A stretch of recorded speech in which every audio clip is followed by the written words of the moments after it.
Karon guys, ubani ko ninyo kay mangharvesta og gulay. Para sa ako the most exciting part as a gardener kani mangharvest na ta sa atong hinaguan. Lami gyud kay pamati pag maka-harvest na ta. So first up, we have here our purple cauliflower. Kani ba nga sound satisfying kayo?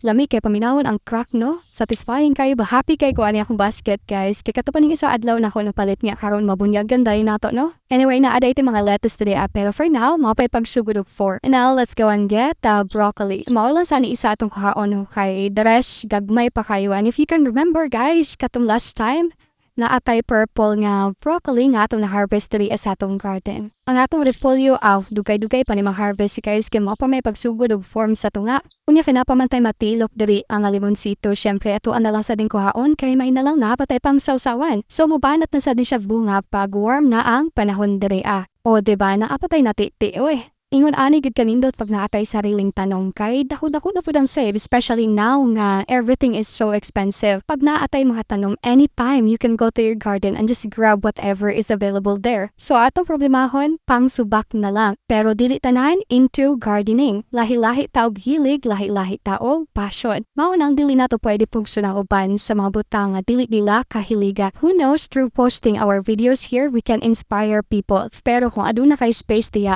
ayaw saya nga. Sumaon na niya itong basket o nakakuha ni sa taog orange. So karon nag-check na rin sa pugaran kung napatay itlog nga makuha no. Agoy no Usa ra gid kabuok.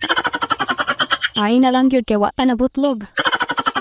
So kayo manaman ta dito sa atong gulayan, maglusot-lusot rataan Wapit ta kadali diri as ako ang succulents. Kani bang nagkaedad tanong, mga simple things makes me happy already. Ug wala na ko ng ambisyon og mga material nga butang nga para sa ako ang sarili kay ang akong i-prioritize karon inner peace ug ang akong pamilya. Maong dako kay ko pasalamat sa akong bana.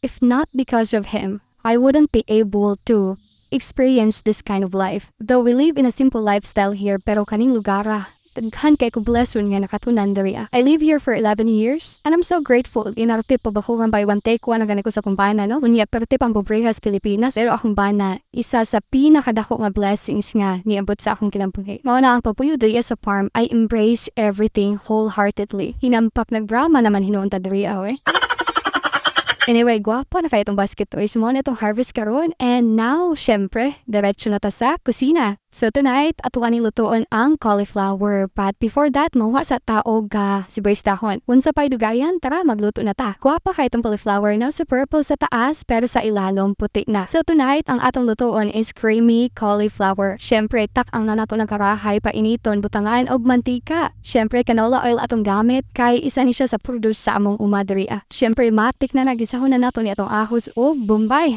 Magmikos-mikos ulutani Next, ibutang na nato ato ang minced beef. Gisahon na nato nino, human butangan na dahil nato og pepper and salt. By the way, kung nag-low carb diet mo ang cauliflower, indot siya himuon og fried rice lami kayo. Pero mas preferred hapon ako ang white cauliflower. Though, ang yellow, wala pa ko katry atong yellow nga cauliflower guys. Kaya nakita na to na ako sa market diri Next, ibutang na nato ni ato ang gulay. So, gihurot na napo tong isa ka buhok no? Natanawa, perting punuas atong karahay. Mura mayati taanig magpaluso. Tapos napay pungango na apil. Pero magamay ra ni unya kay mukuyos ra man Pero okay ra ni daghan taglutuon kay ngano.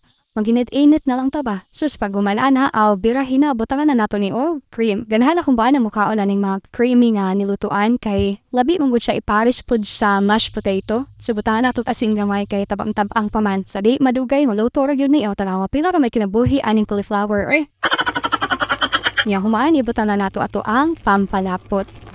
Video atong tilawan.